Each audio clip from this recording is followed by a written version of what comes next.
Utata obephangela utsalwe sisikhalo esikraka semveku athe xa ijonga wayibona ithe folokohlo kweli tyholo ijinga inganxibanga.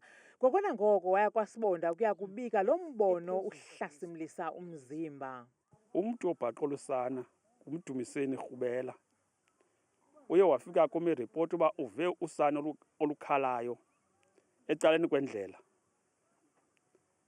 Ndathi ke makebephuthuma yena wakubojonga vuza nomakhelwane.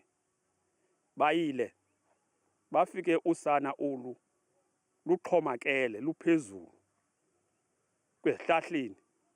Kuhlatywe umkhosi ze iindlezana zaqokelelana zaluhlamba zalwembathisa usana kuba beluqhaqhazela ingqele lwaleqiswa nguceba umnumzana Yolwa esibhedlele. Ndithathe isigqibo ngemvume yabahlali okokuba mandiseyve impilo yosana ngokuthi ndimthathe ndimse esibhedlele eNhlaza apho umntwana aye waqwalaselwa zonke imeko yempilo yakhe.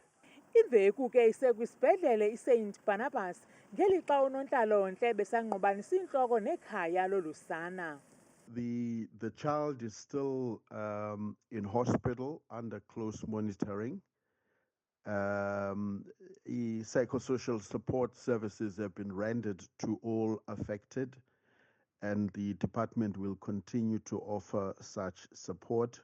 Umzila wegazi nguwo okhokelele ekubeni aziwe ngabasemagunyeni unina wosana osafumana ukuphululwa ngokwasemphefumlweni sithetha nje. Kwiindaba zethu kuChannel 163 oziphathelwa yiNewsroom Africa, ndinguNtsiki Noyiya elucingweni engqeleni eMpuma Koloni.